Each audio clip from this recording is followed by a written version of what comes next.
Okay, I'm going to try to teach myself chapter 5.1, ligand binding.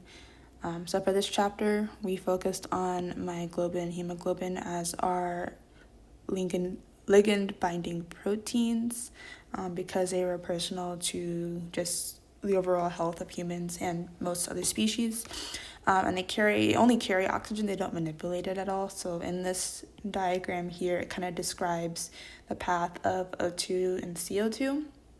So from the lungs or gills, you have oxygen making its way down through the arteries where it's picked up by hemoglobin, which job is to transport oxygen.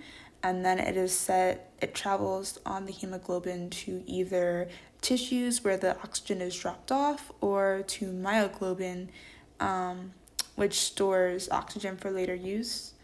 And then the hemoglobin picks up CO2, or it's deoxyhemoglobin, and then takes it through the veins and through the lungs for exchange.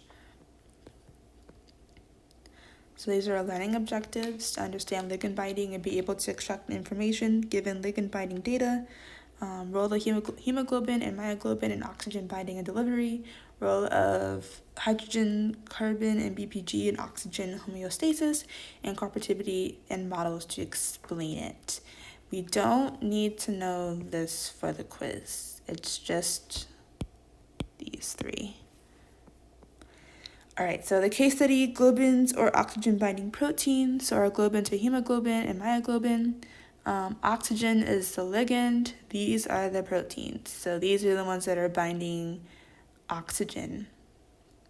And a ligand is a molecule that reversely binds to a protein. So it's the one being bounded. Ligands, I can't pronounce that.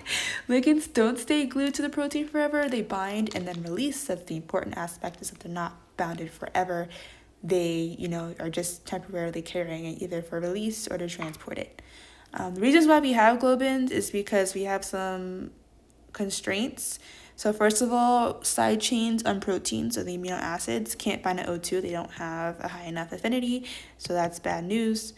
Transition metals bind O2 great, however, they create free radicals, which can do damage to the cell, so that's also bad news.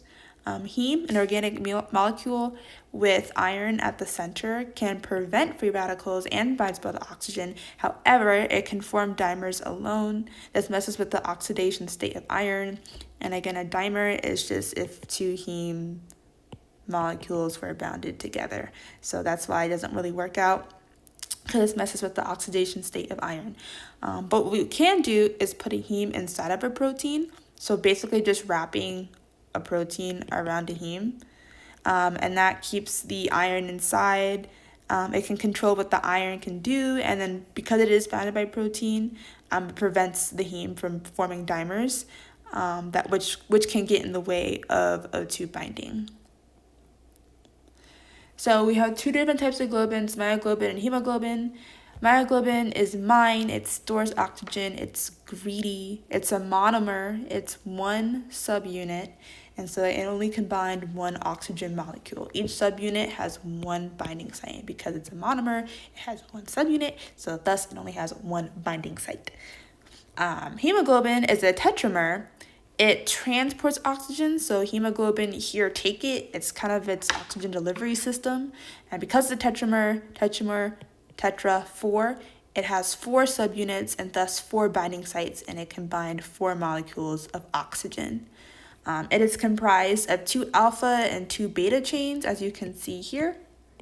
And this beta chain here is essentially the same or very similar structure to myoglobin, so it's kind of like if myoglobin made up one of these subunits, but they are very similar in structure.